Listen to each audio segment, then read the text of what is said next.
Blink. This is number 2, Sunbeam. This is number 4, Humming. This is number 5, Nice Step. This is number 10, Pink Molly. Pink Molly. This is number 11 nga pala, Gentle Tiger.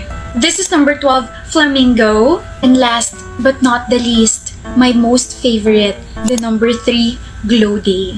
Looks very luscious, plus you're correct. It's very moisturizing pa. Meron ka bang recommended na lippy kapag hindi mahilig sa tint yung isang tao? Like for example, mga mattes, ganon. Eh di Hug Velvet tints sa para sa'yo. These are from the same brand, Unleasha. So sad kasi I only have 3 shades, but anyway, I love this so much. Let me swatch it for you. This is number 3, Share. This is number 5, Together. And this is number 4, Join. Join ka na sa paggamit ng Unleasha. It's very buildable, has velvet finish, and it's very lightweight pa. Thank you very much. Anong thank you? Bumili ka. I'm actually selling products from Unleasha. Bumili ka sa akin. Hindi ako nagsayang ng laway para lang umalis ka. Sige, pakyawin ko lahat. Hala! BFF na kita ha, tapos lagi mong pakyawin yung mga benta ko. I miss him. Which one? Both. What are you doing? Texting. Texting who? My sister. Ah, your sister. Is there a problem? Wala naman. Wala pa kasi ako nare-receive na message mula sa'yo. Eh, hindi rin naman tayo magka-text. Ate, mamamatay na yata ako. Ate, mamamatay na ako. May boyfriend ka na ba? Hello, ma? Tutulungan pa kita mag-grocery. Okay po. Isusumbong kita kay mama! Kung may boyfriend siya, sana all.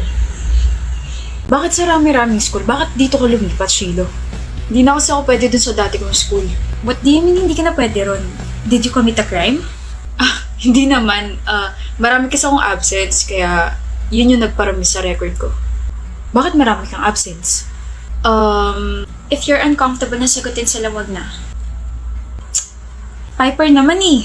Eh di yung madaling tanong na lang, pwede ba pre? Sige. Shilo, what's your pet peeve? Pet peeve? Ano yung pet peeve? Sabi na hindi niya alam yung word na yun eh. Akin na 100 ko, Anders. Ba yan? Tain na natalo pa nga sa pustahan. Pet peeve ko, aso. Aso ang putik. Sorry, ano ba yung pet peeve? Mas mahigpit dito, pre. Baka nga hindi pa nangangalahati yung taon, pangit na agad yung record mo dahil sa mga grades mo eh. Kahiya yun. Ang word na pet peeve, yun yung isang bagay na kinakainisan mo sa isang tao. Ha? For example, isa sa mga pet peeves ko sa mga tao ay yung mas pinipili nilang pagtawanin yung mga nagkakamali. Or yung mga may hindi alam na word, ganon. Gaya nila. What did you say? Wow, Piper. Parang di mo tinatawanan yung mga ganitong tao dati ah. Ikaw na nagsabi. Dati. I was like that when we were in high school. College na tayo. Uy, never heard of the word character development, Anders? Ewan ko sa'yo. Sige, kampihan mo yung new student na yan. Tara na nga, Evie.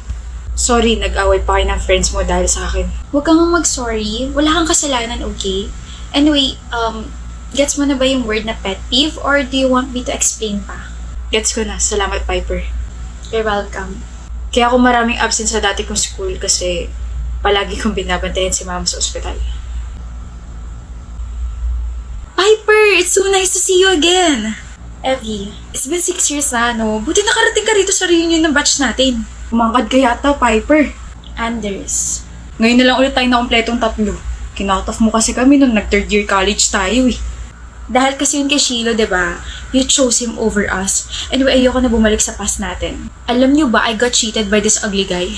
I was about to give him another chance pero buti na lang, ang non-negotiable ko ay cheating. Sabi ko kasi sa'yo, ako na lang Evie. Ayoko maging jowang kaibigan, stop it. Ang non-negotiable ko ay hygiene. Nakikinig ka ba, Piper? Kaya naman pala wala sa atin yung attention niya eh. Nandito na yung ex niya si Shilo. Ex? Sino may sabi nag-break kami? What? Kayo pa rin hanggang ngayon? Ay, mahal. Hi, love. Sorry, late ako. Na-stuck kasi ako sa traffic eh. No, sakto lang dating mo. Sakto, pre. We were just talking about non-negotiables. What's yours? Government savings bond. Bayan, pre, bobo ka pa rin talaga hanggang ngayon. No offense sa tawa namin, Shilo, pero may ganun ba? Bakit? Non-negotiable instrument naman talaga yun ah. Don't tell me, hindi nyo alam. Graduate din naman kayo ng accountancy. Di may ipababang meaning yun? Bigyan mo ako example. Girl, nakayanan mong tumagal sa relasyon kasama siya. Kung ako ikaw, napagod na ako kaka-explain sa kanya ng mga bagay-bagay. Nakakatawa na may mga taong hindi pa rin talaga nagbabago, no? Gaya niya na, hindi pa rin kayo nagbabago and buti na lang, hindi ikaw yung girlfriend ni Shilo. What? I'll give you 2 examples of non-negotiable love. 1, cheating. Kapag nag-cheat ka, wala nang second chance. Bye-bye na. Second, my non-negotiable is katoxican. If toxic ka sa akin, I don't want to deal with you anymore. I'll cut you off. Gaya nitong dalawang to. Gets? Gets. Iniinsulto mo ba kami? This is why I decided to cut you off. You're both disrespectful and wala kayong character development. Pinipili mo pa rin siya kaysa sa amin? The moment you made me the villain just because I educated you about your attitude towards the people around you, hindi na tayo magkaibigan. Piper! And yes, I will always choose my man, my peace, and the person that I love. Kaya I don't see the point na kinakamusta at kinakausap niya pa ako. Excuse me. Excuse me.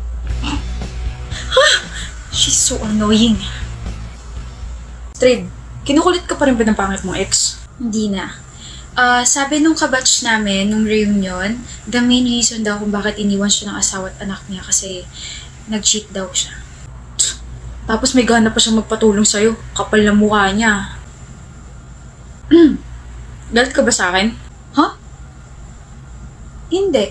Ba't di mo ako masyadong kinakausap? Dahil ba binagat ko yung ex mo? Hindi. Ano kasi, Namamaga ang nguso mo. Chester naman eh. Bakit nga? Nahihiya ako. Ayan, okay na. Nahihiya saan? Sa akin? Bakit? Boyfriend mo na ako tapos may hiya ka. Na-awkwardan ako. Nahihiya na, kinikilig na ewan. May nakain ka siguro. Hala ka, Astrid. Kaya naman palang baho eh. Joke lang. Tingin ka nga sa akin ng diretso. Uy, may pagtingin siya sa akin. Crush mo ba ako, miss? Sobra. Sabi ko, na patay ka sa akin eh. Uy, ako lang to ah. Si Chester, yung kapitbahay mong napadaan tapos hinila ka tapos naging crush mo tapos ngayon boyfriend mo na. Ako lang to. Ako lang to, miss. I love you po. Uy, sabi ko I love you po. Ay, napuwing ako. Chester! Mahal din kita, miss, kahit di kita kilala. Visit ka? Sino ka nga po ulit? Chester. Ikaw yung girlfriend ko, miss. Ganda mo naman. Pakisi nga. Vincent, kinikilig ako. Sabi ko na nasi CR ka eh. Okay ka lang? Ano masakit? Paa. Ayan na nga ba sinasabi ko eh. Kaka-cellphone mo yan. Kilig-kilig ka pa sa mga kay-drama actors, hindi ka naman kilala niyan. Ano connect? Ang sinasabi ko lang, ang paa ay konektado sa brain. Kaya kapag nasobrang ka sa panonood, sasakit nga talaga yung paa mo. Kaya ako na lang yung panoorin mo na boyfriend mo na nga, lagi pa nandito sa tabi mo. Siya nangingiti siya. Anyo nga sa'yo, sarang eh. Ewan ko sa'yo. Akin na paa mo, hihilutin ko, miss.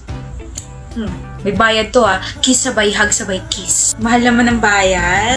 Di utang na lang. Ako na lang hahalik. Chester! Astrid, mahal ko. Busy ka ba sa Saturday tsaka Sunday? Bakit?